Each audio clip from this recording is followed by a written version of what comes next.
Hey, Daily Dosers, happy Monday to you. Chris here again. Wow, do we have a week for you? Oh my goodness.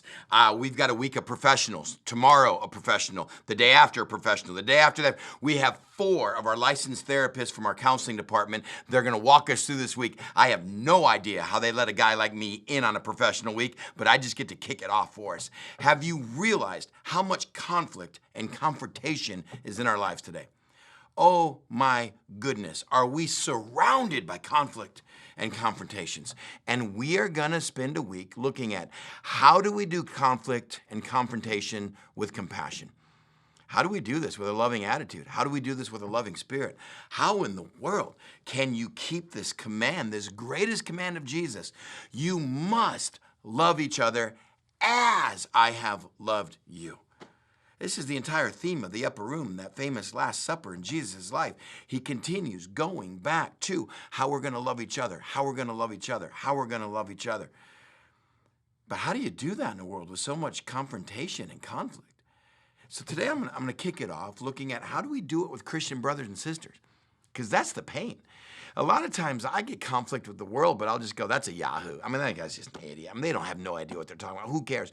When it happens in the family, when it happens amongst brothers and sisters, whether our immediate family or the Christian family, that's where it gets hurt. That's where you pick sides. That's where that conflict that's where we tend to lose our love a little bit because I just don't have my patience. I just don't have my heart guarded. Jesus knows there's going to be conflict and disagreements in the church. And so he gave us great guidelines in Matthew 18, starting at verse 15. Here's how you need to walk it out when you have a problem with each other. He's so serious about this. He goes, if you're coming to church, if you're coming to the temple to give an offering, and you remember your brother or sister has something against you, leave your offering, go work it out with them, and then come back. Now realize, for a lot of Israel, it's a 1, 2, or 3 day journey to come to the temple and do an offering. This is how serious Jesus was. If you're coming to church and you've got a little bit of a spat going on between someone else in the family, Dad says, no, don't come to my table and raise your hands and worship me. If that's in the family, don't do it. Go back and work out what's going on with your brother and sister before you come back to me. We've all done it if we've had kids. You know, if my 2 get in a fight amongst the 3 and they're all fighting, then one turns to me and goes, hey, Dad, can I borrow some money? I'm like, what? What? You just broke my heart with how you treated my son or my daughter as my kids. And now you come and just want to chum up and be lovey with me? We got to work this out. Otherwise, you're not going to be okay with Dad. So when it comes to that, in Matthew 18, Jesus says this, verse 15. If your brother or sister sins against you, go and show them their fault just between the 2 of you. And if they listen to you, you have won them over. Did you get that? If your brother or sister sins against you, if you guys have got something going on in the family of God and you feel like, man, this is wrong, you go and work it out, just the 2 of you. And yet the goal was, if they listen to you, you have won them over. The goal isn't to burn a person. The goal is to win a person. The goal isn't to win an argument. The goal is to win a person. The goal isn't going to go and I'm going to prove to you why you're wrong. The goal is to win a person.